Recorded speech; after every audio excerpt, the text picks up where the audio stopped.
Cameras. How many words would it take to describe what you look like? A camera can do it for you with just one photo. What happens inside a camera when you take a picture? A camera has a lens that lets in light. The lens is like the lens in your eye. The lens bends the light rays so that they come together, focus, on the film. When you press the button, the light rays print the picture onto the film.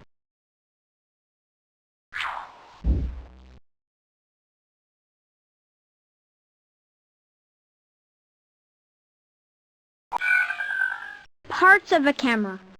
A camera has many parts. What are they all for? The camera shown here is an automatic camera. This type of camera does almost all the work for you. The camera has electronic devices that make each picture clear and get the right amount of light. Lens. There are different lenses for different needs. A telephoto lens is used to make faraway objects seem close. A wide-angle lens is used for wide scenes. Shutter and aperture. The shutter is like an eyelid, but most of the time the shutter is closed. When you click the shutter button, the shutter winks to let the light hit the film. The hole that lets in the light is called the aperture.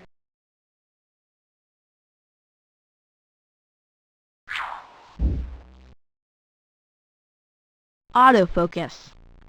An invisible beam of light measures how far away the person or thing you are taking a picture of is. It also makes the focus clearer.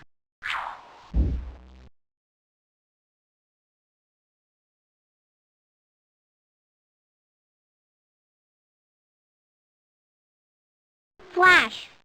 If it is too dark to take a picture, a flash will give extra light. Shutter button. You push down the shutter button to let light in. Film. Film is sensitive to light, so you usually have to load your camera in a dark room. There are different sizes of film, depending on the type of camera you have. Some films make slides instead of photographs.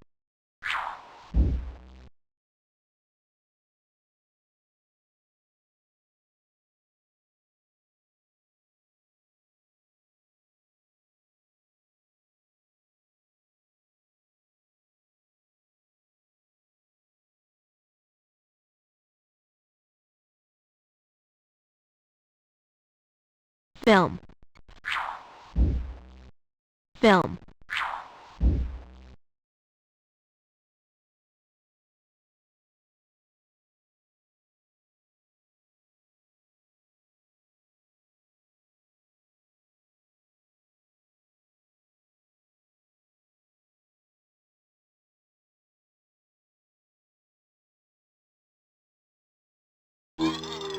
Kinds of cameras. If you don't like to wait for your pictures to be developed, then you might like the kind of camera that gives you instant pictures. There are many other kinds of cameras too. Instant camera. The instant picture camera uses plastic envelopes instead of a roll of film. The picture comes out of the camera in as fast as 15 seconds. View camera. A view camera, also called a studio camera, has a bellows. A bellows is a cloth tunnel that moves in and out. The photographer moves the bellows to focus. This type of camera has been around a long time and is still used a lot today. Single lens reflex camera. Many photographers like this camera because it has a lot of uses. A mirror and prism in the viewfinder let the photographer see the same view that will appear on the film. Movie cameras. The action you see in a movie is an illusion. A movie film is really a series of pictures projected on the screen so quickly that they seem to blend into a moving image. Most movie cameras take 24 pictures, or frames, every second on a very long strip of film that winds through the camera. The film stops while each picture is taken, and then moves forward quickly, ready for the next picture. The darkened room. The camera obscura, the Latin term for darkened room, was the first camera. It was a dark box with one small hole in the wall. It made a picture of the scene outside, but the picture didn't last. The first real camera was invented in 1826 by Joseph Niepce, a Frenchman. Camcorders. Videos are usually made with a camcorder, a tiny video cassette recorder combined with a video camera. Camcorders turn a picture into an electrical signal. The signal is then recorded as a pattern of magnetic particles on a videotape. The viewfinder has a tiny television screen that shows the picture being recorded. A built-in microphone records sound. The lens focuses the picture. The supply reel supplies the tape to the record head. The take-up reel winds up the recorded tape. The recording drum turns 25 to 30 times a second.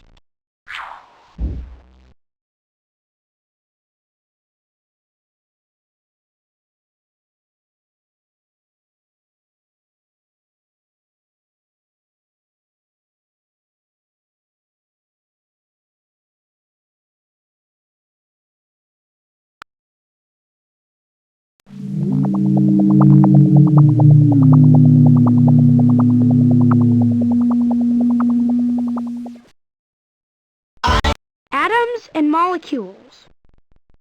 Look around you. There are millions of different materials in the world, from plastics and metals to skin and bones. All are made from about 100 pure substances called elements, combined in different ways. An atom is the smallest piece of an element. In normal conditions, atoms cannot be divided. Your body is almost entirely made up of only 6 kinds of atoms: hydrogen, oxygen, carbon, nitrogen, sulfur, and phosphorus. The tiny atom. Only recently have scientists figured out how to see atoms. They use electron microscopes, which magnify atoms so that they look much larger than they really are. Atoms are so small that even the tiniest speck of dust contains more than 1 trillion atoms. This is a picture of a molecule that has been magnified so that it looks millions of times bigger than it really is. This molecule is made up of 7 uranium atoms. Inside an atom. Atoms contain 3 main types of particles: protons, neutrons, and electrons. Protons and neutrons are clustered in the nucleus, a dense mass at the center of the atom. Electrons whirl around the nucleus at high speed. Different kinds of atoms have different amounts of these particles. Protons and neutrons are made up of even smaller particles called quarks. Strong attractions between quarks hold the protons and neutrons together in the nucleus. A proton and a neutron have about the same mass. Each is about 2,000 times heavier than an electron. Together, protons and neutrons account for almost all of an atom's weight. An atom of oxygen has 8 protons. The oxygen atom shown here also has 8 electrons and 8 neutrons. Neutrons are neutral, have no electrical charge. Protons have a positive charge and electrons have a negative charge. Atoms usually have the same number of protons and electrons, so the charges balance out and the atom is neutral. This illustration is called a planetary atom because it resembles a model of our solar system. We can use it to represent the structure of an atom, but it does not really describe the way atoms look or behave. This picture shows another way of drawing an oxygen atom. It is called an electron cloud model. Scientists use this model to show how electrons behave in an atom. The clouds in the drawing represent the area within which an electron is most likely to be at any one time. Different colors show different ways electrons move in an atom. There is a lot of empty space in an atom. Take the atoms that make up the Washington Monument, for instance. All of the particles in these atoms would fit on the head of a pin. The rest is empty space.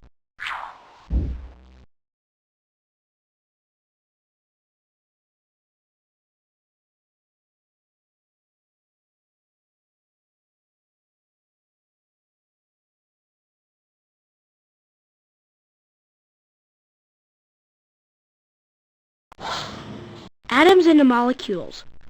Some substances, such as iron, are made up of just one kind of atom. Other substances, such as water, contain molecules, 2 or more atoms joined together.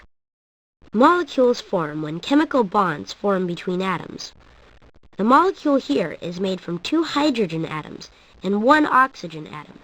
Yet it is nothing like oxygen or hydrogen. It is something completely new, water.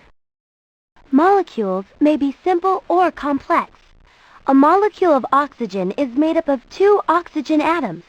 A single molecule of deoxyribonucleic acid, DNA, however, is much more complex.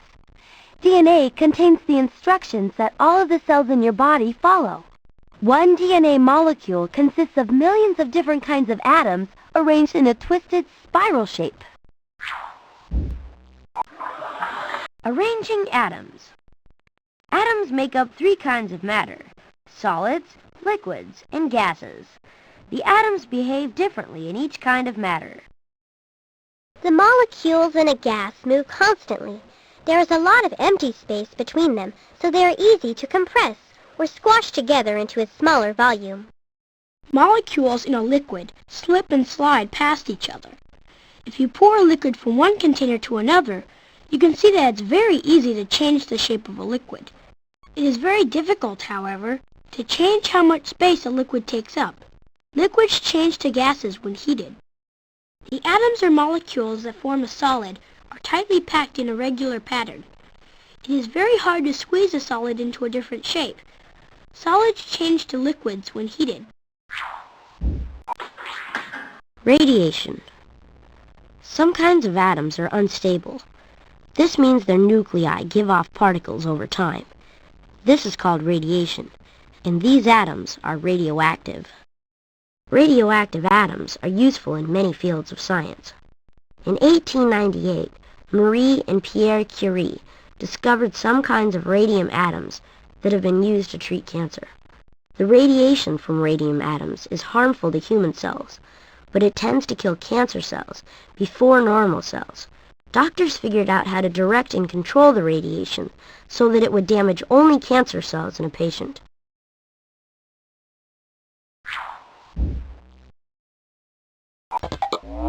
Discovering the atom. The atom was named about 2,400 years ago with the Greek word atoma, which means can't be divided.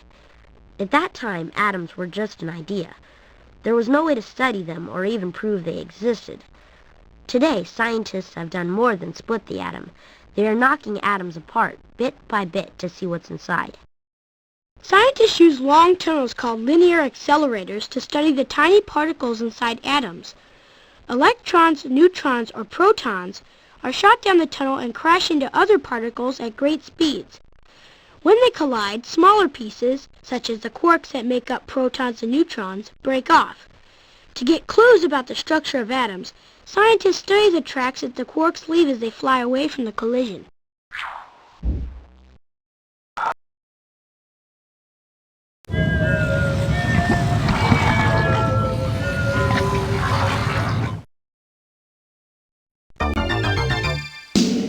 Science and invention. Without scientists or inventors, there wouldn't be bicycles, televisions, telephones, or airplanes. Look around you. Almost everything you see wouldn't exist if a scientist or inventor hadn't first thought it up.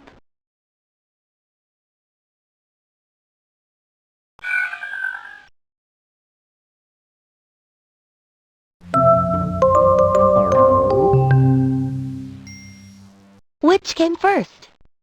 Which of the following inventions was made centuries ago? Which invention is the newest? Match the object with the year or century it was invented. Drag each label to the correct picture.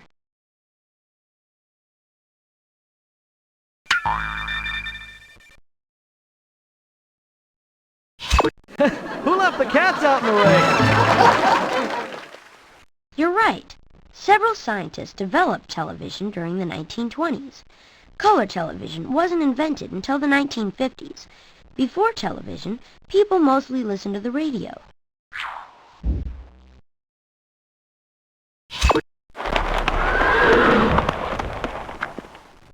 You're right.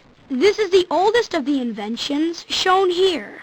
The plow was invented in about 3500 BC. It was shaped like a fork and made of wood. The first plows had runners. Plows with wheels were added later.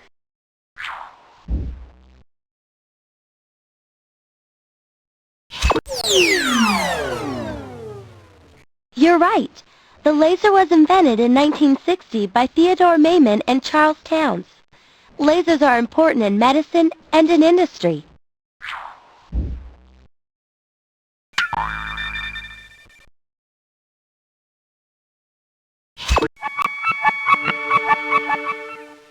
You're right. The telescope was invented in 1608 by Hans Lippershey. Lippershey lived in the Netherlands and made eyeglasses.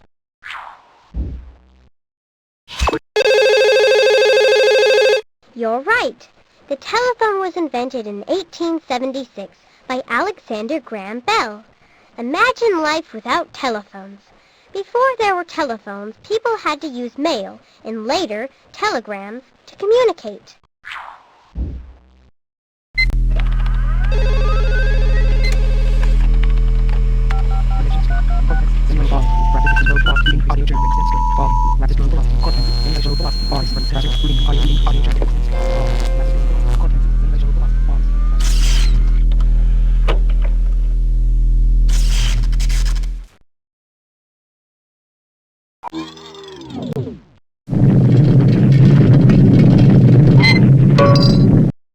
Ancient Chinese inventions. Many things were invented in ancient China.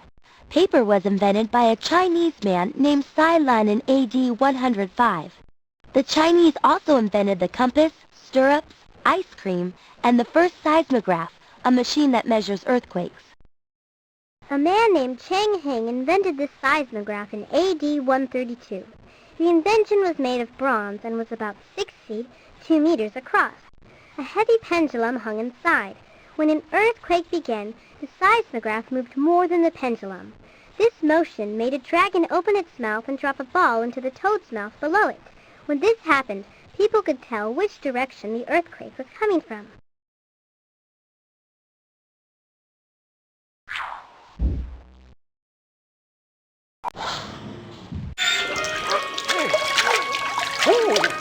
Eureka! A bathtub discovery. A Greek scientist and inventor named Archimedes figured out how levers and pulleys work. He also figured out how to measure volume. Archimedes is said to have shouted, "Eureka!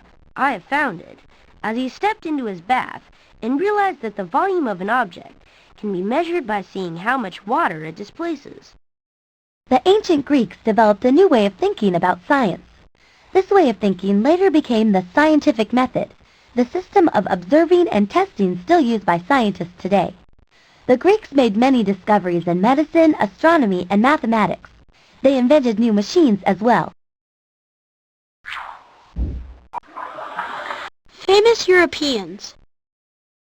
Between about 1400 and 1600 in Europe, there were many scientists discovering things and many inventors creating things. This period was called the Renaissance. 3 famous people from that time were Copernicus, an astronomer, Vesalius, a doctor, and Da Vinci, an artist. Leonardo da Vinci was a famous Italian artist. You may have seen a copy of his painting called the Mona Lisa. He was also a scientist and inventor. He designed many machines that were never built, including a parachute and a helicopter. This is a model of another of Da Vinci's ideas, an airplane. Just think how different the world might have been if he had built it. Nicholas Copernicus was a Polish astronomer. He believed that the sun was at the center of the solar system, and all the planets revolved around it. Until this time, everyone thought that the Earth was the center of the universe. His idea is called the Copernican theory. An Italian doctor named Andreas Vesalius has been called the father of anatomy. Vesalius was one of the first scientists to dissect a corpse in order to learn more about the human body. He published a book about his findings. This picture is from his book.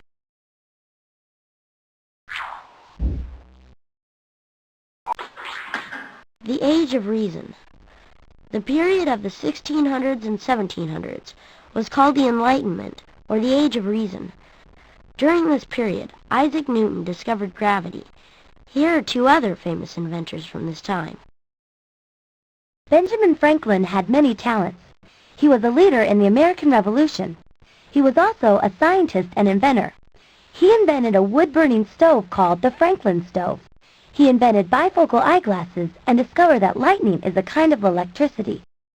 A Dutch scientist named Antony van Leeuwenhoek made very powerful microscopes. He was the first person to see red blood cells, bacteria, and protozoa, one-celled animals. He looked at a drop of pond water under his microscope and saw tiny creatures he called animalcules. Today, we call them microorganisms. The 1800s. Between 1800 and 1900, new inventions and scientific discoveries changed the way people lived. The first cars, trains, and steam-powered ships were invented. Scientists proved that atoms exist and made new discoveries about electricity and magnetism. John Dalton was an English chemist who came up with the theory about atoms in 1803. He said that every chemical element is made of a different kind of atom. In 1808, he proved the existence of atoms. Thomas Alva Edison was an American inventor. He made more than 1,000 inventions, including the record player. Edison and British inventor Joseph Swan thought of the electric light bulb at almost exactly the same time, even though they had never met. Louis Pasteur was a French scientist who made an important discovery. He discovered that bacteria cause disease. He invented a process to destroy harmful bacteria in milk by heating it. This process was named after him and is called pasteurization.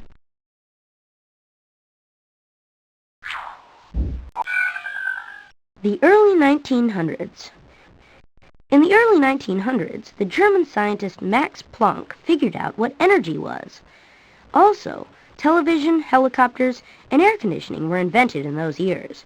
Click on the pictures to learn about people who made big contributions during this time. Marie Curie was a French-Polish scientist. She discovered an important element called radium.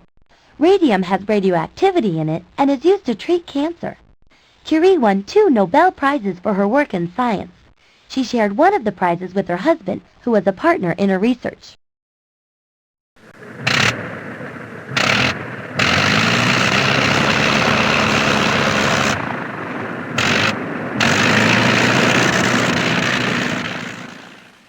Wilbur and Orville Wright were brothers who made bicycles. In their spare time, they designed a machine that could fly. In 1903, they flew the world's first engine-powered airplane in North Carolina. The plane went 120 feet, 37 meters, and the flight lasted about 12 seconds. Today and tomorrow. People 20 years ago probably never imagined computers, mobile phones, or videos. Yet today we take these things for granted. What new inventions will the future bring? Here are some inventions that are being worked on.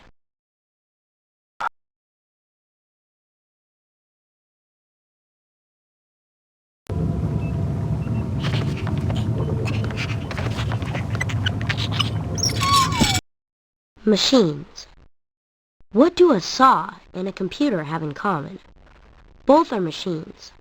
A saw is a simple machine, and a computer is a complex one. Most machines we use today are really 2 or more simple machines put together. Machines do jobs that you would find hard or impossible to do. Did you know that all of these are machines? When you ride on a seesaw, you are really on a machine.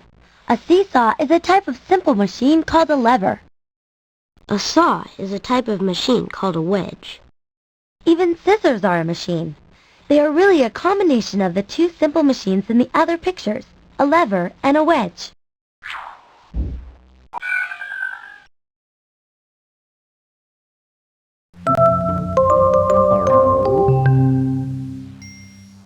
More simple machines.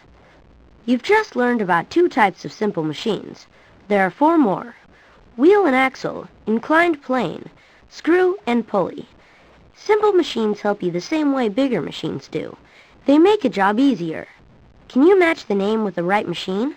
Drag the label to the correct picture.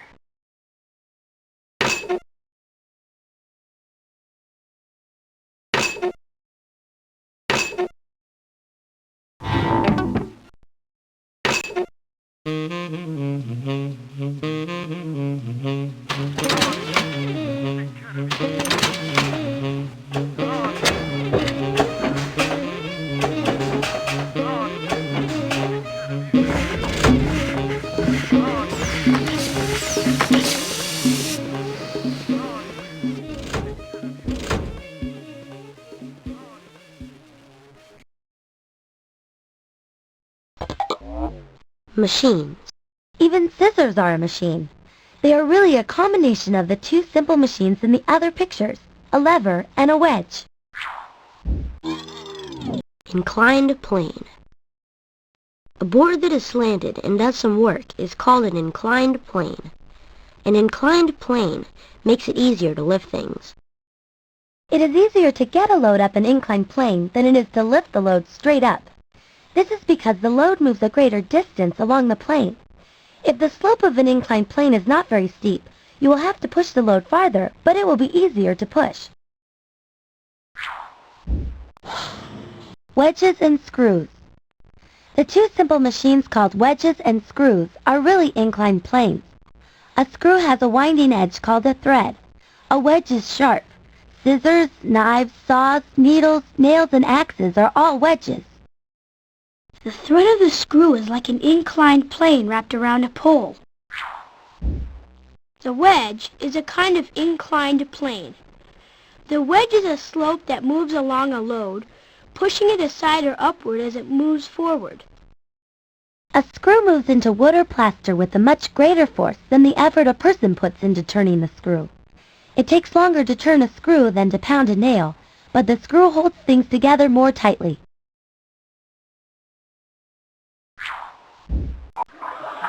Clever levers.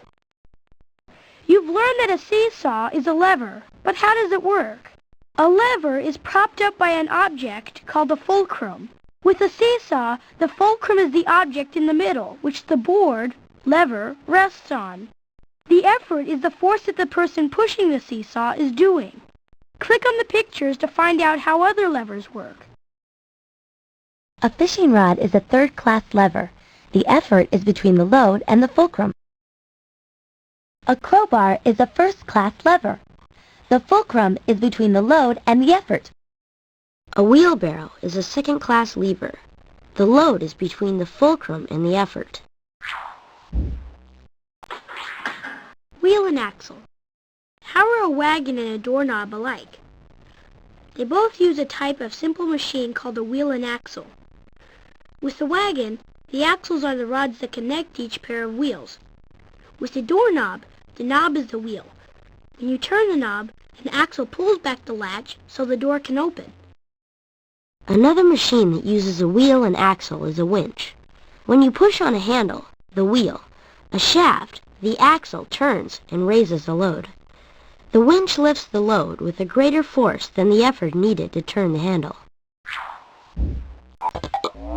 Pulleys. A pulley is actually a kind of wheel and axle. The wheel is grooved so that a rope or cable can fit around it. When you pull one end of the rope slides over the wheel and turns on the axle. This makes the load at the other end move up. You can use a pulley to lift a heavy load without using much effort, but you must pull a lot of rope to raise the load a little bit. The more pulleys you use, the easier it is to lift the load, but the more rope you will have to pull.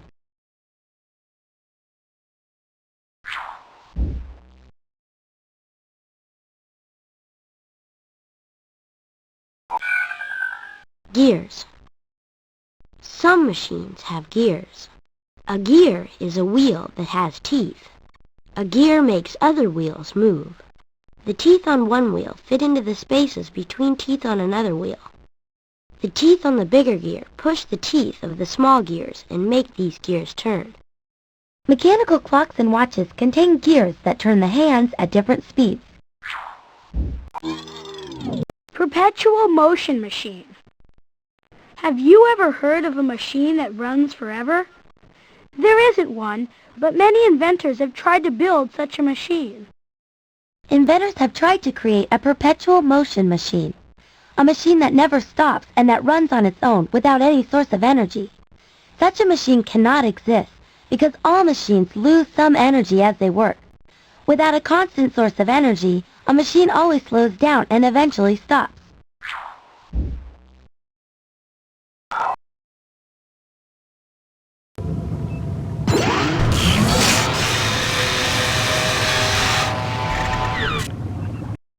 Lasers. When you think of lasers, you may imagine science fiction characters battling with light beam swords. In fact, lasers have many other uses too. The intensive light beam from a laser is used in eye surgery and phone networks, as well as to drill steel and engrave microchips. Here, lasers are used to perform a delicate eye operation. From an observatory, laser beams bounce off satellites in space. The information from these beams helps scientists see how Earth's continents are slowly changing. Other ways lasers are used. Lasers create amazing light shows. They're used in industry to drill through steel. They also are used to create 3D photographs called holograms. Most photographs are flat. A hologram is three-dimensional, 3D. Holograms are made by splitting a laser beam in two. The light waves from one beam go straight to the photographic film. The light waves from the other beam are bounced off the object of the hologram. The film records the way one beam upsets the other undisturbed beam. With the right lighting, a three-dimensional image is made. Lasers of many colors produce spectacular light shows for rock concerts and public celebrations. A laser produces a pencil-thin beam of colored light so intense that it will burn a hole through steel. The first laser. A scientist named Theodore Maiman built the first laser in 1960. Maiman made the beam by flashing ordinary light into a special rod of artificial ruby. This is a picture of the kind of ruby laser built by Maiman. It has a rod made of synthetic ruby, which has chromium atoms in it. The atoms produce the laser light. A straight beam. The beam of a laser can be aimed precisely at a tiny mirror on the moon, 238,855 miles, 384,401 kilometers away. The beam of most flashlights, however, gets dim after a few feet. Click on the pictures to find out why. The light waves in a flashlight beam are out of phase, jumbled.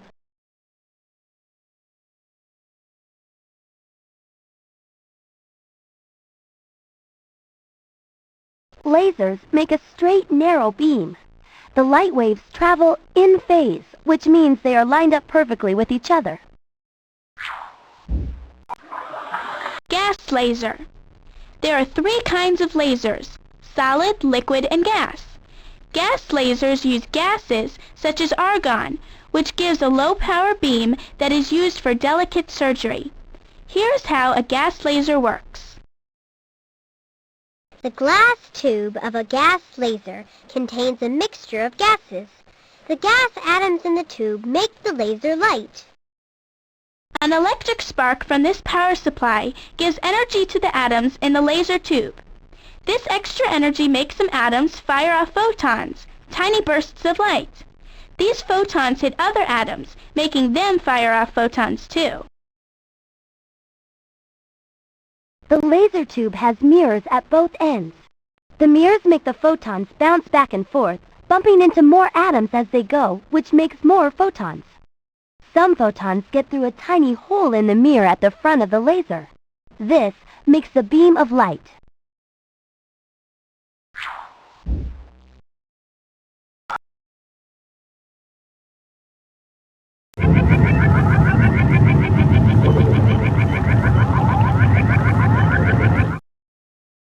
Satellites.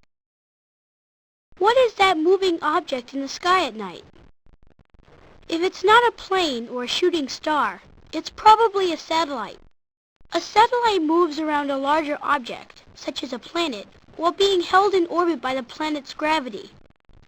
Satellites can be either natural or artificial. This is a photo of Hurricane Gladys near Tampa, Florida. The photo was taken by a satellite.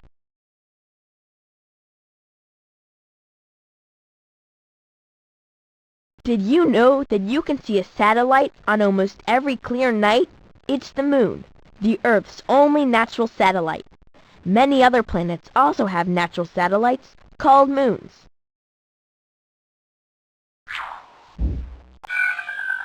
Natural satellites. Scientists have discovered more than 60 natural satellites, or moons, in the solar system.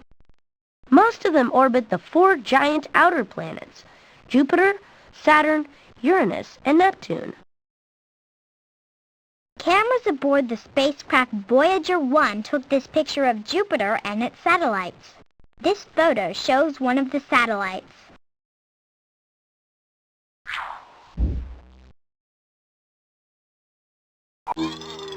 Artificial satellites. Did you know that hundreds of artificial satellites are circling Earth? There are weather satellites, scientific satellites, communication satellites, and even spy satellites. Shown here is a scientific satellite called ERS-1. The solar panels use the energy from sunlight to make the electricity that powers the satellite. The radar altimeter gives information about wind speed, ocean currents, and tides. The infrared scanner measures the water vapor in the atmosphere and the temperatures of seas and clouds. The antenna sends information back to Earth.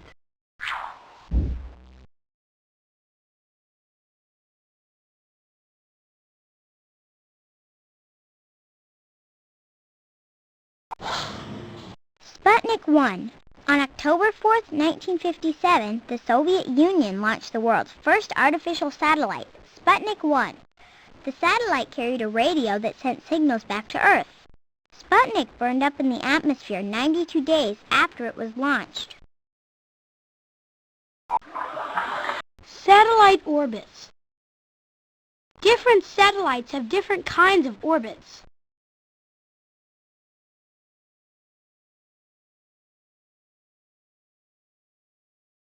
Scientific satellites have a polar orbit. A satellite in this kind of orbit can see the whole Earth in a series of strips. Weather satellites and spy satellites have an inclined orbit. A satellite in an inclined orbit can pass low over a selected part of the Earth. A communications satellite has a geosynchronous orbit, which means that it stays in the same spot above the Earth's surface. This kind of orbit has a period of 24 hours.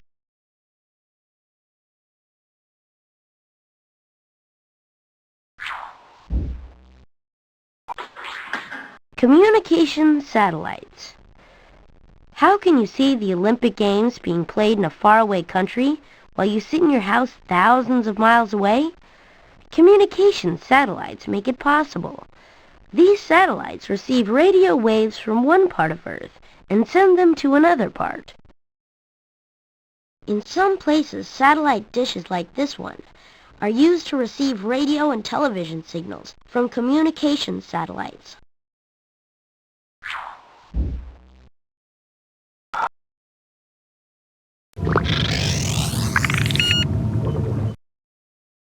Gravity. Gravity is a force that attracts objects to each other. The force of gravity pulls on everything, even you. You feel heavy or have weight because gravity is pulling you to Earth.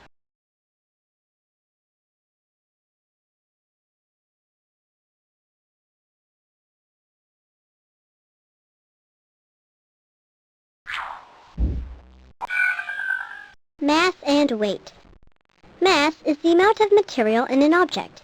The more mass an object has, the bigger its gravitational pull on other objects. Mass stays the same no matter where an object is in the universe. An object's weight, however, depends on the strength of the gravitational forces acting on it. Standing on Earth, Sandra weighs 60 pounds, 27.3 kilograms. The moon has less mass than Earth does. Therefore, its gravitational pull is weaker than Earth's. Sandra weighs only about 10 pounds, 4.5 kilograms, on the moon. Jupiter has the greatest mass of all the planets in our solar system. On Jupiter, Sandra weighs almost 160 pounds, 72.7 kilograms.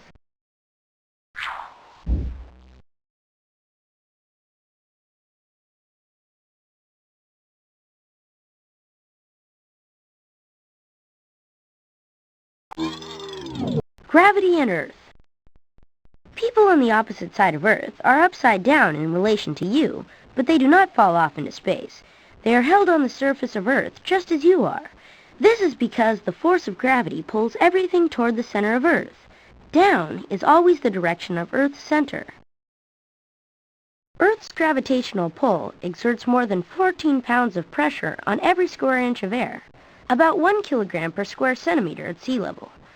That means over 10 tons, 9 metric tons of air are weighing down on your body. You don't feel this pressure, however, because the cells of your body push outward with equal force. Objects fall in the opposite direction on the other side of Earth, but they still fall toward the center.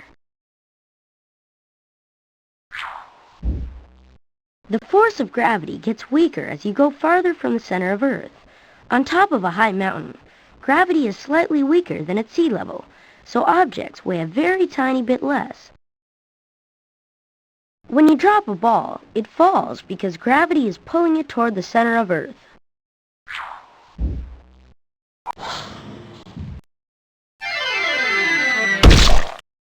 Falling. Earth's gravity makes falling objects accelerate or speed up as they fall. Every object, no matter how much it weighs, accelerates at the same rate unless air slows it down. A heavy rock weighs much more than an egg of the same size. Yet, when dropped from the same height, both objects fall at the same rate and hit the ground at the same time. The Italian scientist Galileo, 1564 to 1642, discovered this rule about 400 years ago. Because it contradicts the teachings of Aristotle, he was scorned and denounced by other scientists.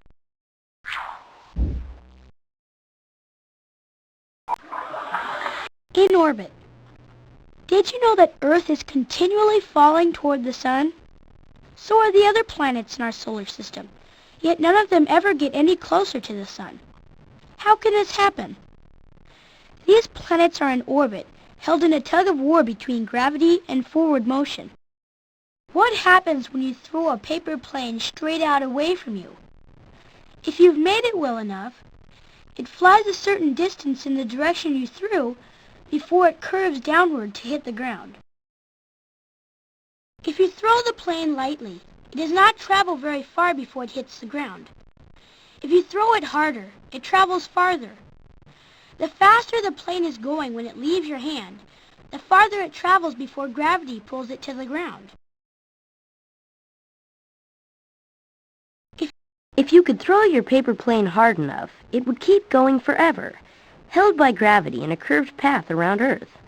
In 1666, Isaac Newton proposed that this explained why the moon orbits Earth.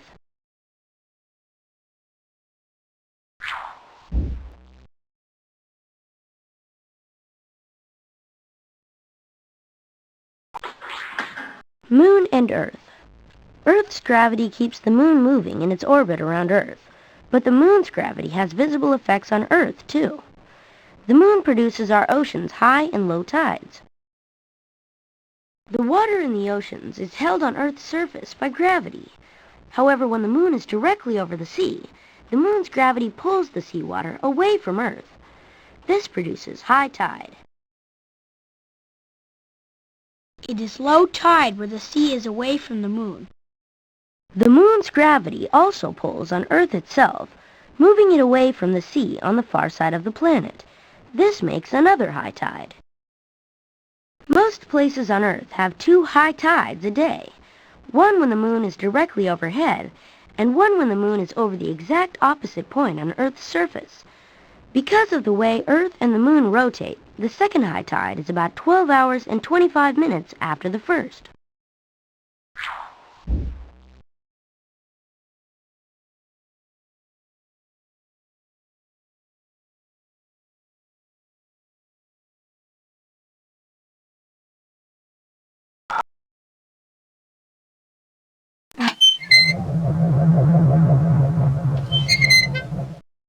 Telescopes.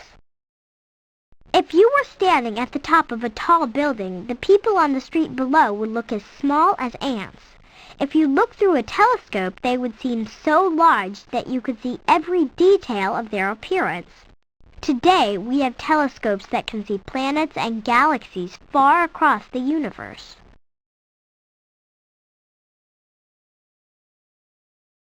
There are often telescopes on observation decks of skyscrapers and lookout towers. They give a good view of the surrounding city or landscape. This is a binary star, seen through a powerful telescope. Galileo. Galileo was a famous Italian scientist.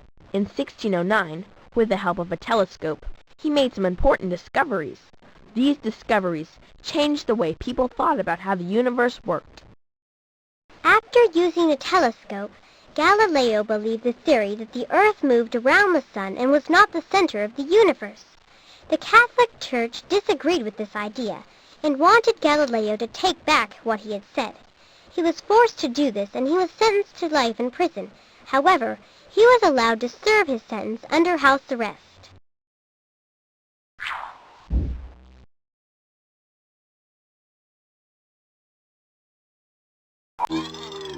Reflecting telescopes. Most astronomers use huge reflecting telescopes because they can pick up the faint light from faraway stars. The telescope shown here is called the Hale telescope. The Hale telescope is used for taking pictures of faraway objects, not for observing the objects directly. When the Hale telescope was first built, the observer sat inside the telescope. Today, an electronic detector is used instead. The mountings allow the telescope to turn in order to follow the stars as the Earth moves. The doors of the observatory slide open. Light enters the front of the telescope. The concave mirror is curved inward to focus the light. The mirror is very large, so it can collect a lot of light.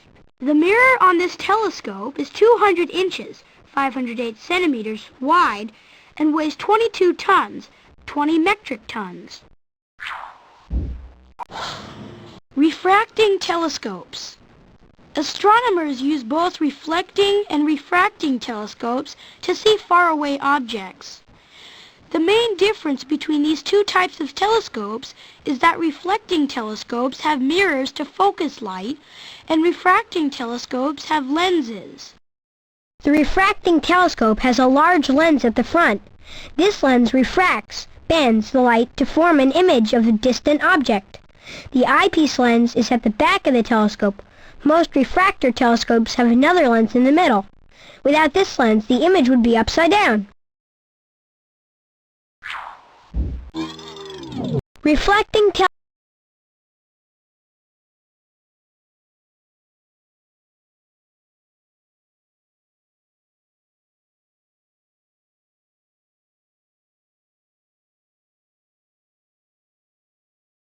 The mountings allow the telescope to turn in order to follow the stars as the Earth moves. Radio telescopes. Radio telescopes look like satellite dishes and collect radio waves. Astronomers use radio telescopes to see dying stars and faraway galaxies.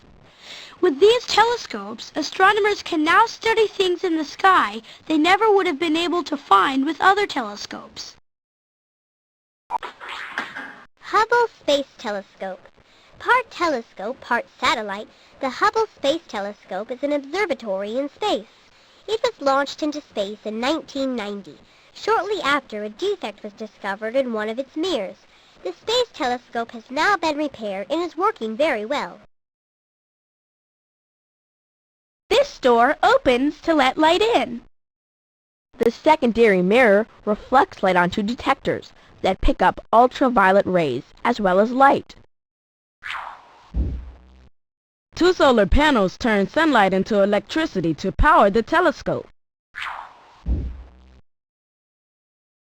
The curved mirror reflects the rays to form pictures of faraway objects.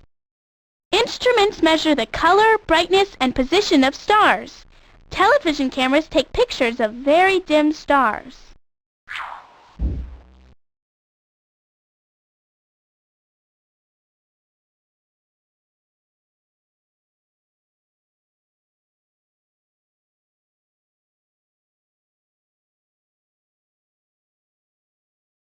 Antennas send the pictures and measurements back to the Earth.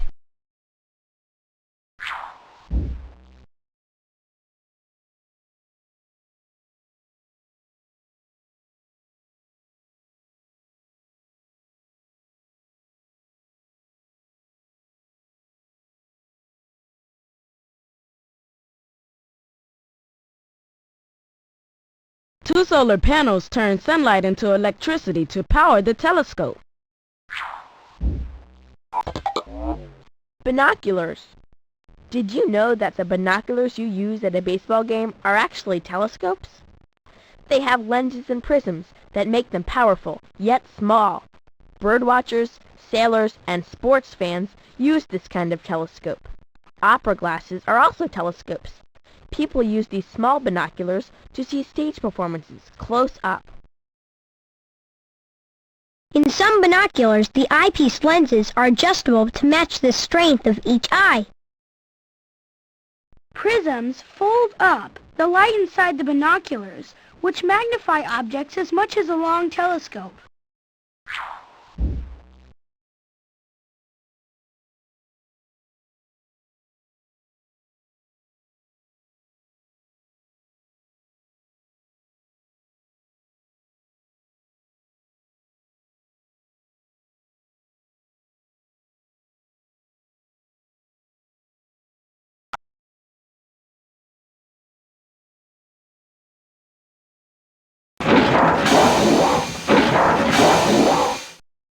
Technology.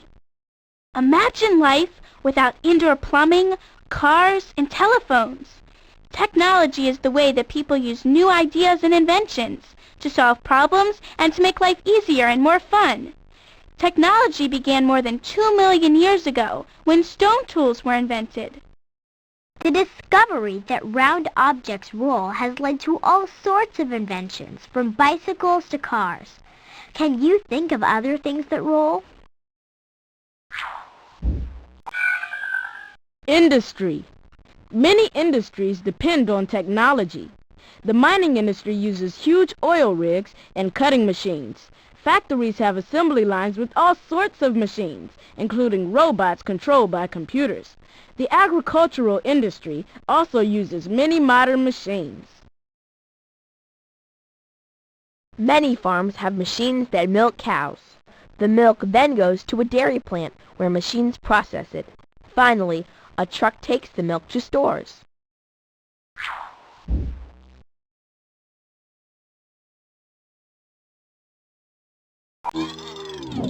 Transportation. Technology makes it easier to transport goods throughout the world and to travel almost anywhere, even into space. Inventors have developed powerful engines to drive cars, trains, ships, airplanes, and rockets. Many people once believed that airplanes would never fly faster than the speed of sound. On October 14, 1947, American pilot Chuck Yeager proved them wrong when he broke the sound barrier in the rocket-powered Bell X-1. The Train à Grande Vitesse, TGV, is a high-speed electric train in France. It is one of the fastest trains in the world. It can go 186 miles per hour, 300 kilometers per hour. Medical technology.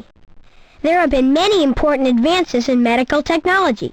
X-rays have been around for a long time, but now we have MRI scans, which show much more detail. Laser surgery is another important technology that has developed. Using laser surgery, doctors can correct many eye defects without cutting into the eye.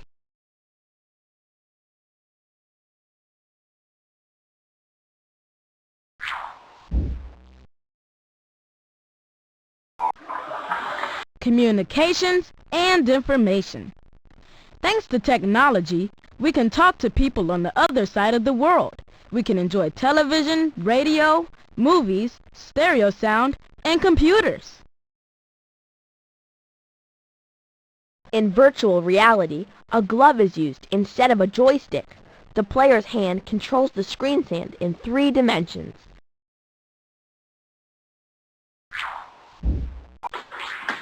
Disadvantages of technology. Technology has made life better, but it has also caused problems. The Earth's resources are being used up rapidly, and the environment has become polluted. Also, some people are losing jobs that machines can now do. Technology has also led to the most dangerous weapons in the world, nuclear weapons.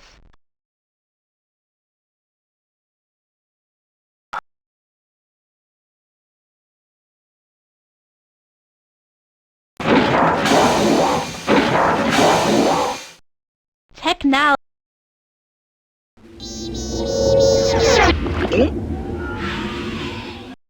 Robots. In movies, many robots walk and talk and seem almost like humans. In real life, most robots are used in factories, and they don't look like us. The most common kind of robot has 1 arm and no legs, and it does just one job. It is controlled by a computer. Robots in movies such as C-3PO from the film Star Wars are often androids, human-like. Android robots are rare.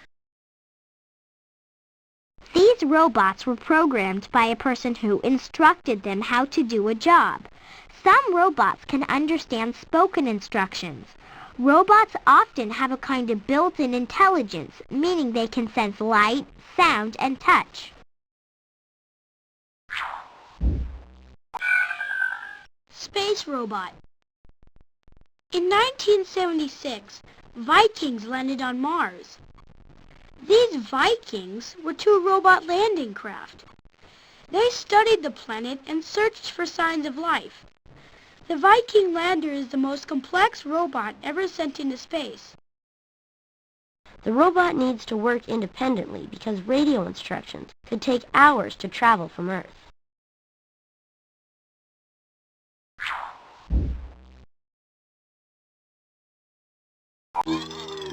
Remote control. Mobile robots do dangerous jobs, such as dismantling nuclear reactors and detonating bombs. This robot is remotely controlled. A person controls the big actions of the robot from a distance, and computers in the robot control detailed movements. This is a bomb disposal robot. Feedback.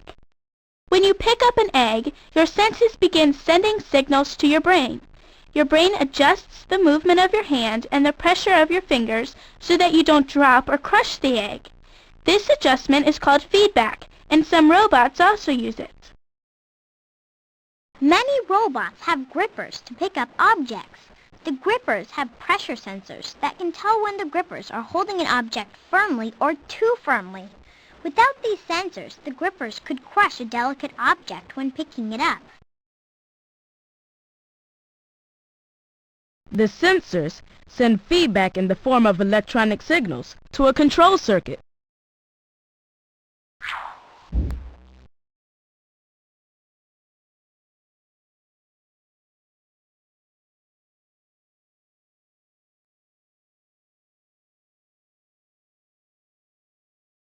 The control circuit sends a signal back to the grippers. The signal stops the grippers from applying any more pressure.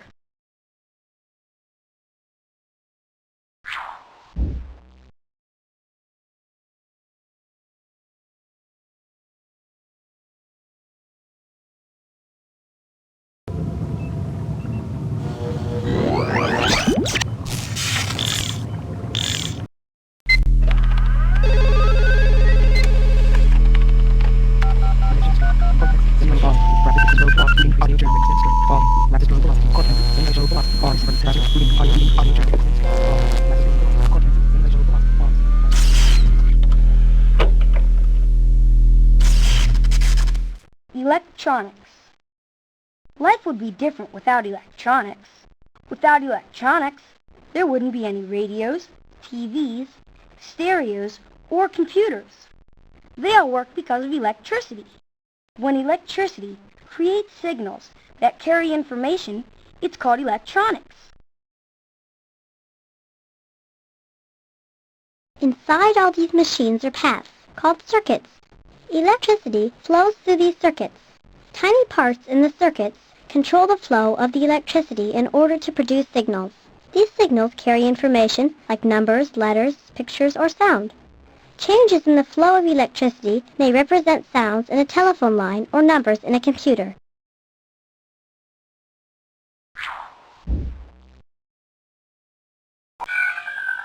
Transistors. An important electronic part is the transistor. A small radio may have a dozen transistors inside. Today, most electronic products use microchips instead of transistors alone. A computer has thousands of miniature transistors inside microchips. Transistors boost the amount of electricity and power in stereos, store information in computers, and do many other jobs. Physicists William Shockley, John Bardeen, and Walter Brattain invented the transistor in 1947.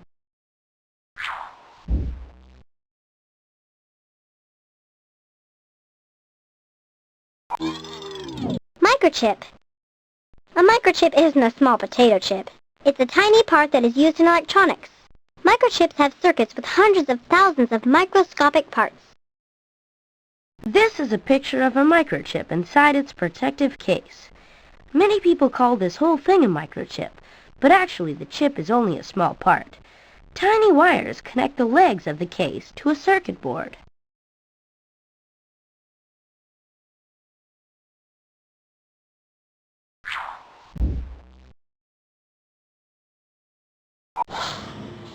Circuit board. It's not a game, a maze, or a model of a crowded city. It's called a circuit board. It's filled with many tiny parts, including wires, transistors, and microchips. Telephones, computers, and other electronic machines have circuit boards. Every circuit has a job. The circuit in a radio, for example, picks up and amplifies, boosts, radio waves so they can be changed into sound.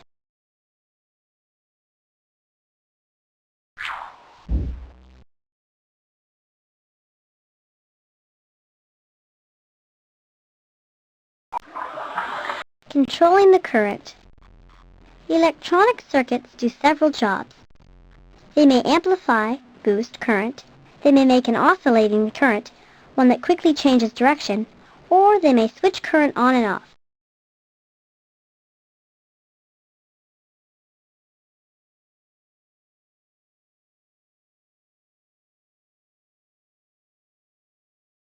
Oscillation. Some circuits produce an alternating current, AC. Most machines in your home have this kind of current. Switching. In computers, electronic circuits quickly switch current on and off in a code that represents data, information given in words and pictures. Amplification.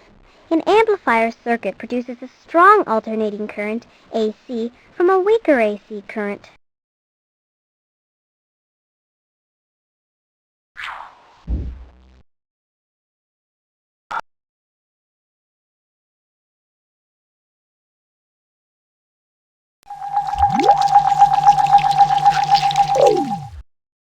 Microscope. Inside everything is a hidden world, too tiny for us to see. When the microscope was invented in the 1500s, scientists looked into this world and started to unravel some of the great mysteries of science. One of the discoveries that scientists made was that plants are made of millions of tiny cells. Scientists discovered that animals are also made of millions of tiny cells like these skin cells from an amphibian.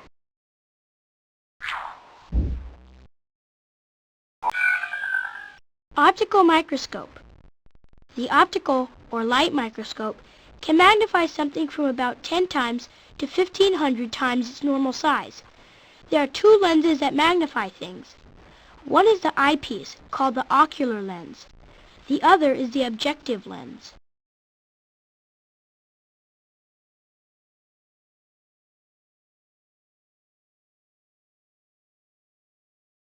The eyepiece, called the ocular lens, is what you look through to see things under a microscope.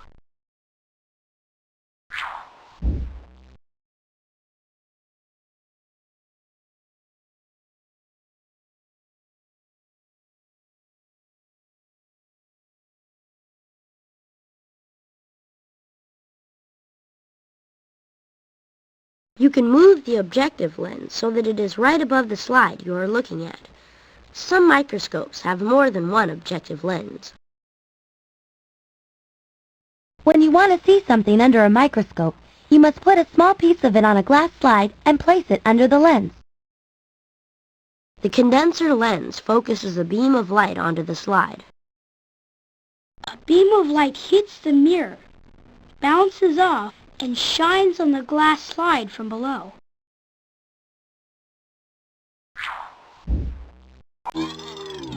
Electron microscopes. Electron microscopes are very powerful. They use a beam of tiny particles called electrons to magnify an object so that it appears many millions of times larger than its normal size.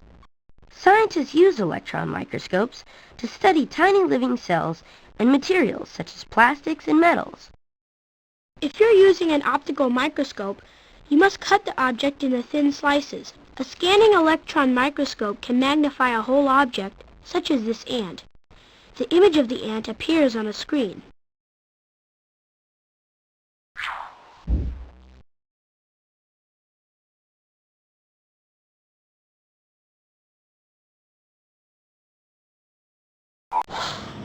History of the microscope.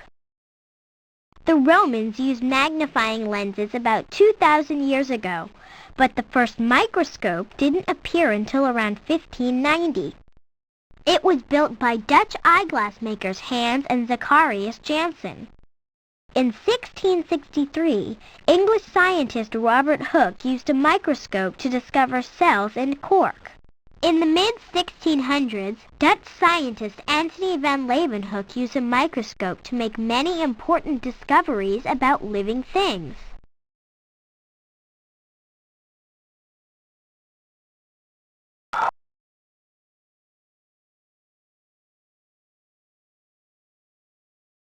Weights and measures. Imagine if there were no standard way to measure things. How would you know how much flour you needed to bake a cake, and how long you should cook it? With the right tools like rulers, thermometers, and clocks, you can measure and weigh lots of things. Scales measure how heavy things are. This scale is called a balance scale. It compares the weight of something, such as this candy, in one pan, to the known weight of an object in the other pan. A measuring cup has a scale printed on it so you can measure exactly how much is in the cup. This is called a measurement of volume.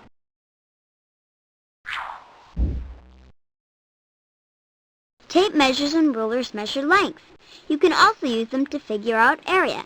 For example, if you know how wide and how long a playground is, you can figure out the amount of land the playground takes up. Thermometers measure temperature. For example, you can measure a person's temperature, the temperature outside, the temperature of water, or the temperature of something you're cooking.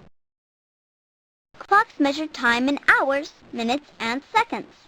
This digital stopwatch can measure the time of a race to the nearest hundredth of a second. Sometimes you can measure things that you can't see. This digital meter measures how strong an electric current is. It's used to test things that use electricity, such as batteries.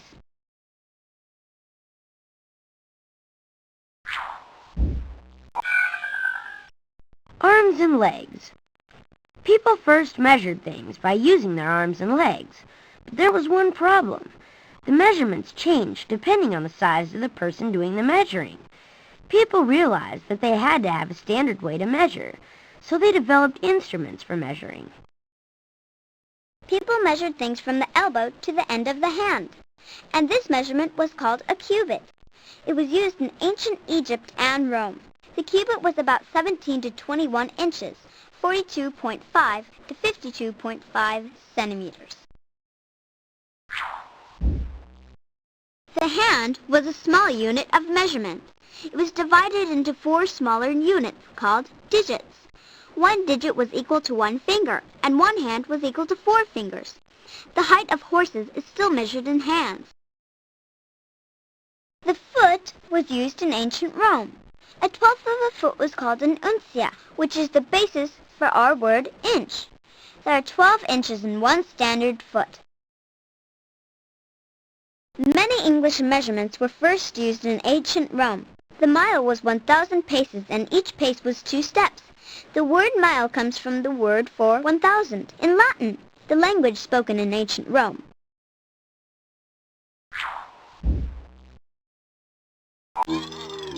Two systems. Did you know there are 2 ways to measure something? You can use either the English or the metric system. Most countries use the metric system. Some of the metric measurements are centimeters, meters, kilometers, grams, and kilograms.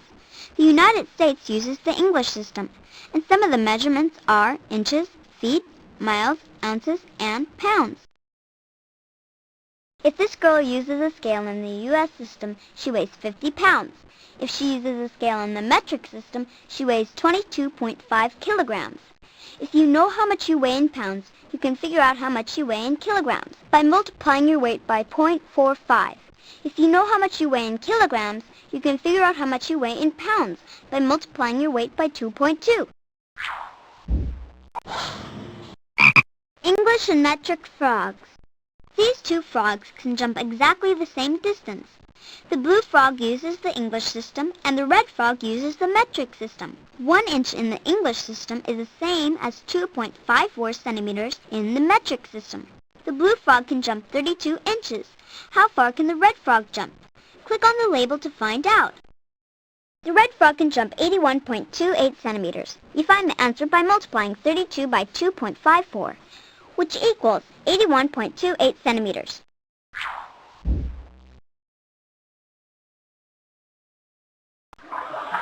Measurements in science. Scientists have used measuring tools to figure out everything from the tiny distance between atoms in a piece of metal to the weather of a distant planet, such as Neptune. What is the weather like on Neptune? Click on the picture to find out. Neptune is very, very windy. The Voyager spacecraft. Neptune is very, very windy. The Voyager spacecraft has recorded winds of up to 1,340 miles per hour. 2,160 kilometers per hour. Conversion table. If you want to convert, change, a weight or measure from the English system to the metric system or from the metric system to the English system, you can use a chart called a conversion table.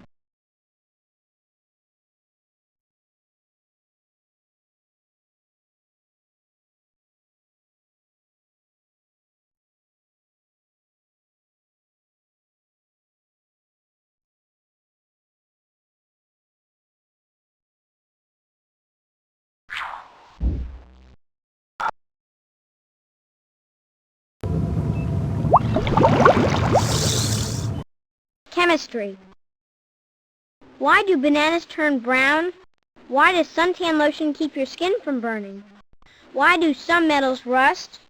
Why does soda pop fizz? You can find answers to these questions and many others by studying chemistry.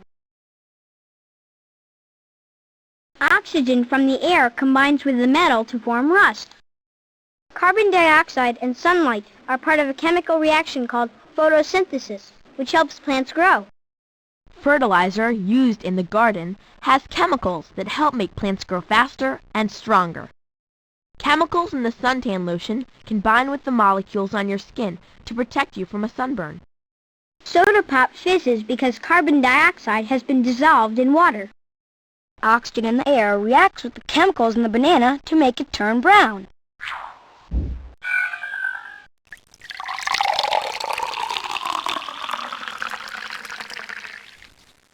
Chemicals. Chemists have made about 4 million chemicals. About 35,000 are common ones. Chemists use flasks, bottles, jars, and tubes to mix chemicals. Elements. An element is a substance that cannot be broken down into simpler substances. Early chemists thought that there were 4 elements: fire, water, air, and earth. Today, scientists know of 92 elements that occur in nature and a few others that can be made in labs. Can you guess what the most common element in the universe is? The most common element in the universe is hydrogen, which is the main component of stars. Hydrogen also is part of water. The shorthand symbol for hydrogen is H. Compounds. When different elements are combined, a chemical reaction occurs, and more complicated substances called compounds are formed. For example, when the elements sodium and chlorine are combined, the compound sodium chloride is formed. The atoms of each element have a unique structure. Chemists use a shorthand to describe chemicals. These are the symbols for the elements sodium and chlorine, and the symbol for the compound, which is called sodium chloride. Sodium is a silvery soft metal that explodes into flames when you pour water on it. Chlorine is a poisonous gas that can be dissolved in water to kill bacteria in a swimming pool. When sodium and chlorine are combined, they make the common compound called salt that we put on our food.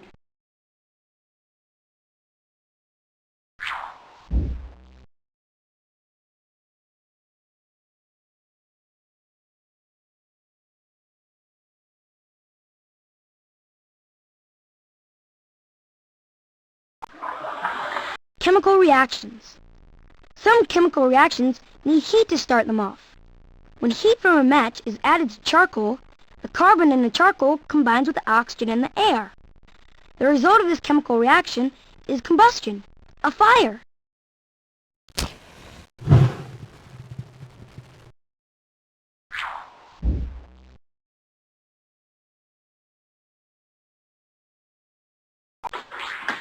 Early chemistry. The ancient Greeks were the first people to try to understand the mysteries of chemistry. In the Middle Ages, chemistry was called alchemy. It was a mixture of magic, guesswork, and observation. Alchemy was accepted as a science from about the 300s to the 1600s. Alchemists tried to make gold from lead, mercury, and other cheap metals. They also tried to find an elixir or potion that would make people live longer. The alchemists did not succeed in these goals, but they found ways of separating substances and making them pure. They also discovered many new substances. Important discoveries. Several important discoveries in chemistry were made in the 1700s and 1800s. In 1869, a Russian teacher, Dmitry Mendeleev, published the periodic table. This table arranges all elements by their atomic number. The atomic number of an element is the same as the number of protons in its nucleus. The periodic table has been very helpful to chemists. In 1808, an English scientist, John Dalton, discovered that elements were made from atoms. He also figured out the weight of these atoms. In 1789, 2 French chemists, Antoine and Marie-Anne Lavoisier, discovered an important idea called the conservation of matter. The idea was that in a chemical reaction, the total weight of the substances that are formed is always equal to the total weight of the substances that created them.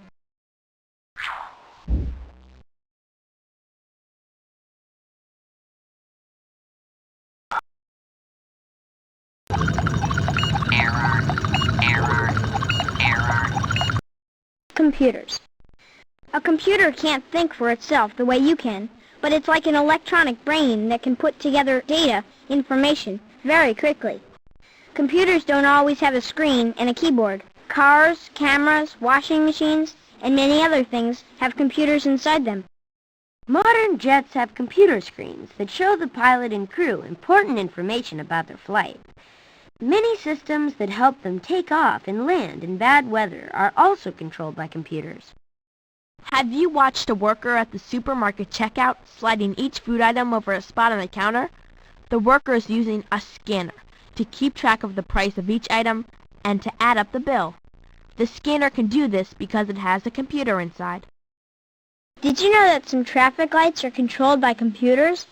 The lights change when sensors on the street detect cars, buses, or trucks, and then send the information to a computer. Programs. To do a job, a computer needs a set of instructions called a program. A program looks like a code. A programmer writes the program and uses the keyboard to type it. Here is some of the program used to make this product. Hardware. When you think of hardware, do you think of hammers and nails?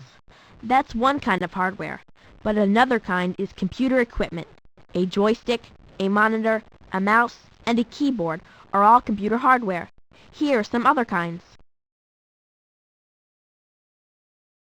Speakers. Speakers are used with many computers so that you can hear programs that use sound. Image scanner. An image scanner turns pictures and photographs into electric signals. When you put a picture or photograph into a scanner, the computer reads these signals and makes a copy of the picture, which you can then see on your monitor screen. Printer.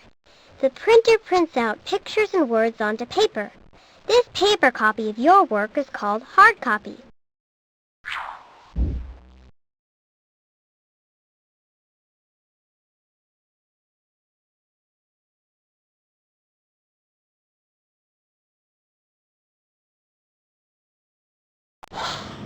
Software. Computer programs that you use to do a job are called software. They're also sometimes called applications. History of computers.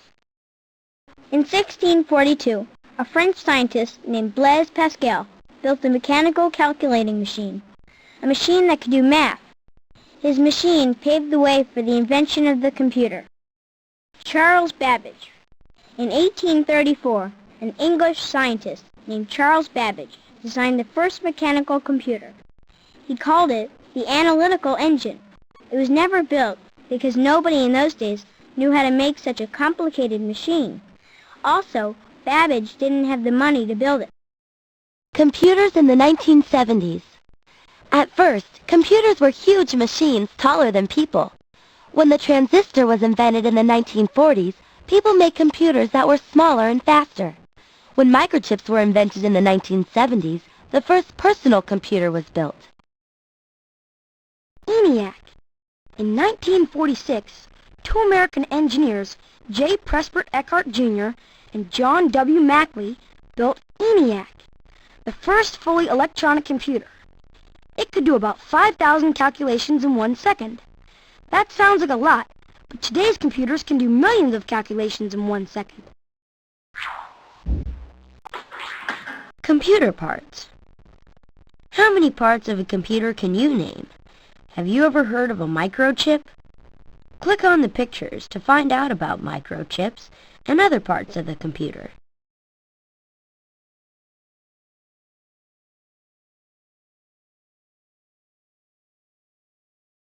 The computer's memory is stored in microchips like this one. Some microchips are so tiny they could pass through the eye of a needle. Each microchip has thousands of parts that store and use electric signals. You can see pictures, charts, words, videos, and other kinds of information on a monitor screen. The CPU, Central Processing Unit, is a microchip that processes information it gets from programs. To do a job, such as figuring out a calculation, it follows the instructions written in the program.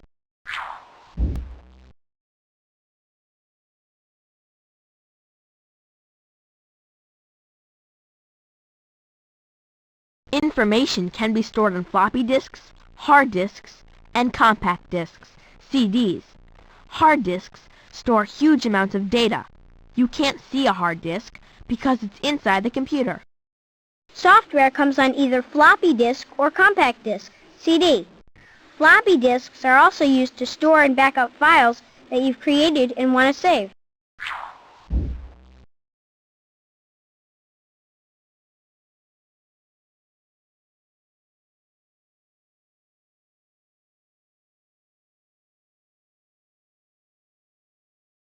To send information like names and numbers into the computer, you type it on the keyboard. Often people have a mouse with their computer. When you move a mouse, you are also moving a ball underneath it. When the ball moves, it sends electric signals to the computer. These signals move an arrow or other symbol on the screen. Using numbers. A computer turns all the information it handles, such as letters of the alphabet, into numbers. It does lightning-quick calculations with these numbers. Then the computer turns the information into words and pictures that we can understand. The computer does all of its work with combinations of just two numbers, 1 and 0. The information is stored in the computer in the form of electric signals. 1 stands for on and 0 stands for off. Different combinations of 1s and 0s stand for numbers, letters, and pictures. This is called binary code. These rows of lights show you how the letters A, B, and C look in binary code. Future technology. In the future, computers will probably be smaller and able to do even more kinds of things. Virtual reality is one of the latest computer inventions. With virtual reality, a person works with a computer and wears special gear, such as goggles and a glove, to explore a make-believe world.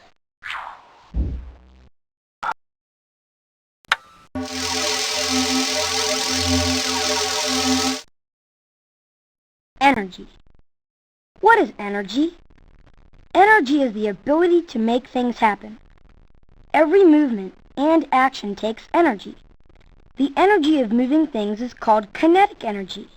Stored energy, the energy of things that could move, is called potential energy. Energy is stored as potential energy in the muscles of this insect. This energy becomes kinetic energy when the insect does work, when it pushes an object up a hill. The heavier the object is, the more work the insect does, and the more energy it uses. How energy changes. Energy can't be created or destroyed. It can only change from one form to another. Look at the changes that energy goes through in a power station. Coal contains stored chemical energy. The power station turns the chemical energy into heat energy that boils water. Turbines change the heat energy of the steam into electrical energy. Electrical devices such as phones, vacuum cleaners, and lamps turn the energy of electric currents into many other forms of energy, including heat, light, and movement.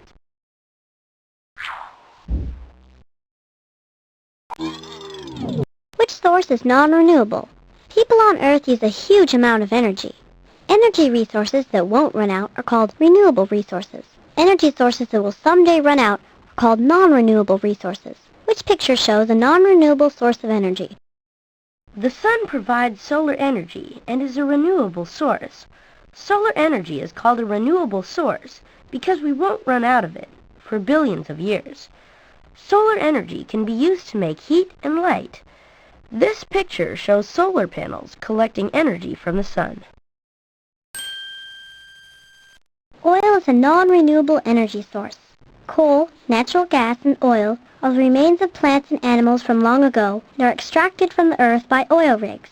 These fuels are convenient energy sources, but they are being used up quickly. If we continue to use them at the rate we use them today, the world's supply will run out in about 250 years. Many sources of energy.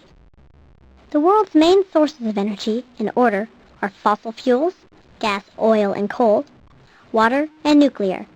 There are many other sources of energy, including geothermal, tidal energy, and wind power. Deep inside the Earth, there is a lot of super hot heat energy, called geothermal energy. Rocks in the Earth's crust are as hot as 1,800 degrees Fahrenheit, 1,000 degrees Celsius. Some of this energy comes to the surface as hot water springs or steam geysers. Nuclear energy comes from the centers of atoms. Some power plants use nuclear energy to produce electricity. Water power is used to make electricity. Dams and other large structures must be built to process the energy from the water power.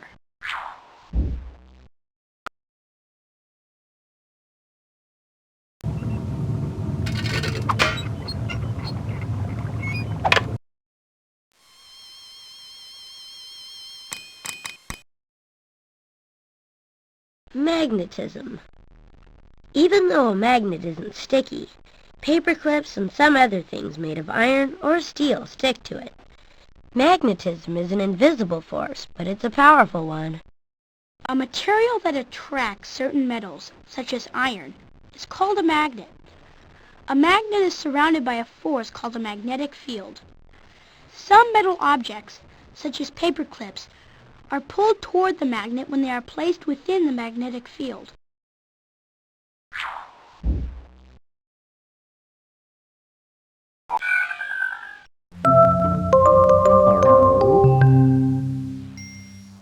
To stick or not to stick? To stick or not to stick? That is the question. Drag each object to the magnet to find out whether or not the object is pulled by the magnet.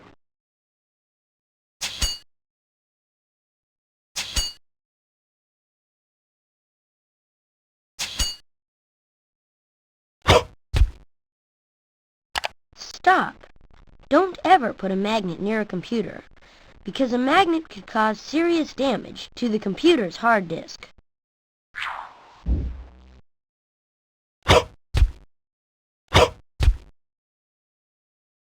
Stop. Refrigerator magnets and more. You may have seen refrigerator magnets holding up pictures and notes, but magnets are also used in many other ways. Magnets are used in burglar alarms, computer disks, and even in your radio and telephone. Magnetic poles. All magnets have a south pole and a north pole. The north pole of one magnet attracts the south pole of another magnet. However, if you put two north poles or two south poles together, the two magnets push apart. Two north poles are being placed close together, so the two magnets push away from or repel each other. A giant magnet. Earth acts like a giant magnet. Earth's magnetism is called geomagnetism. Scientists think it is caused by electricity flowing through iron at the center of Earth. Earth has a north and south pole and a magnetic field.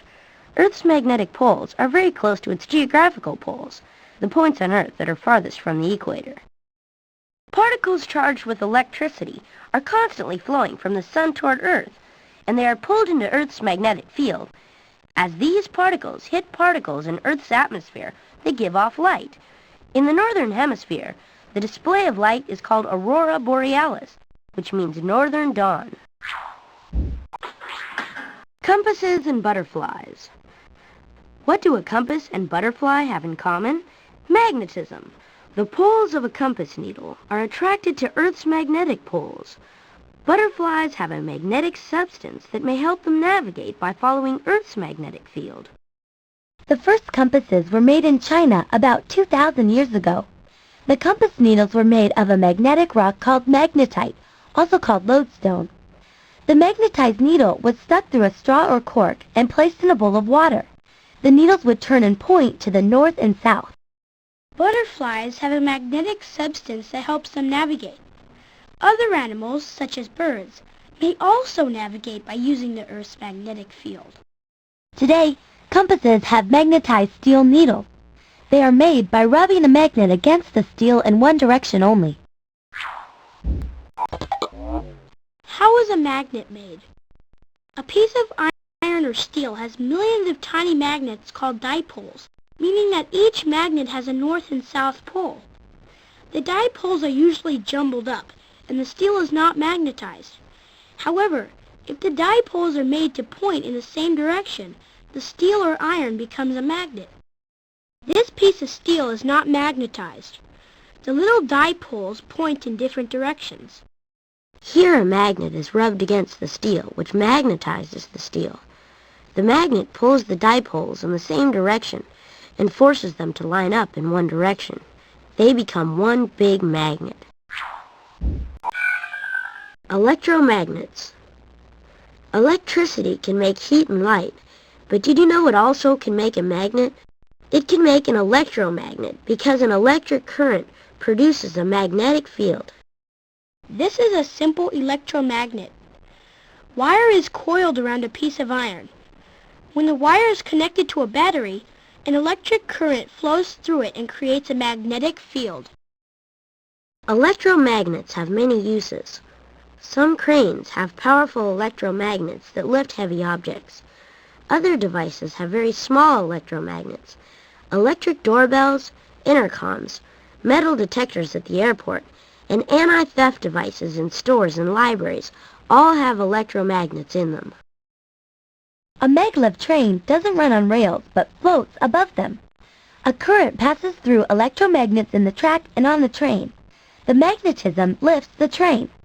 Because this train is lifted by magnetic force, it's called a maglev, short for magnetic levitation. In the future, maglevs will be able to go as fast as 300 miles per hour, 480 kilometers per hour.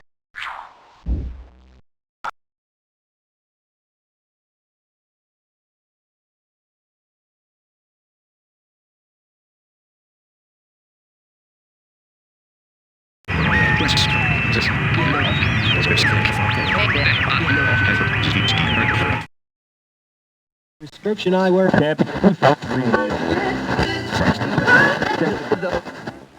Radio. Have you ever wondered how sounds from a radio station get to your radio? Invisible waves carry the sounds. Because wires aren't needed to transmit the sounds, the first radio was called a wireless. When radio waves hit the antenna of a radio, they change into tiny electric signals. When you tune to a station, one particular signal is picked out from all those signals. This signal is amplified, boosted. Then the loudspeaker on the radio changes the signal back into sound waves, and you hear the sounds.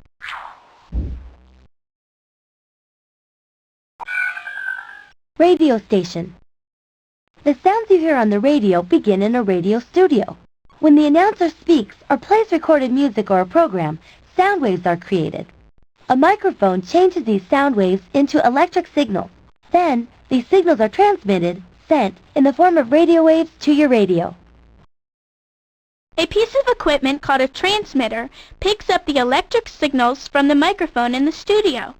Then the transmitter sends them out as radio waves, which spread out like ripples in water. The radio waves travel to a receiver. Your radio is a typical receiver. Walkie-talkies. A walkie-talkie is a portable two-way radio. People might use a two-way radio when they can't use a telephone.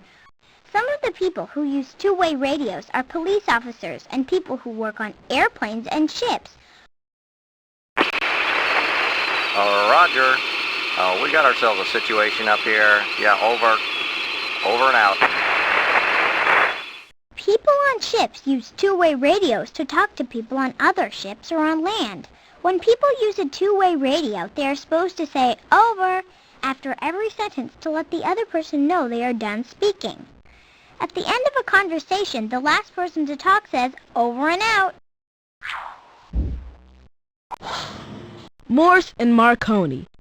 The development of radio was helped along by several people. Two of these people were the American inventor Samuel Morse and the Italian inventor Guglielmo Marconi.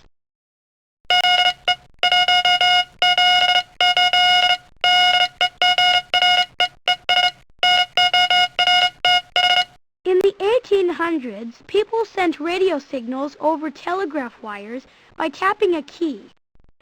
They made a dot by pressing the key quickly and a dash by holding the key down a little longer. Operators tapped out the messages using a series of dots and dashes. This was called Morse code. It was invented by Samuel Morse in 1837. The Morse code you just heard says hurricane sighted. Guglielmo Marconi sent the first telegraph signal through the air in 1895. His invention became known as the wireless telegraph. In 1901, he sent radio signals across the Atlantic Ocean for the first time.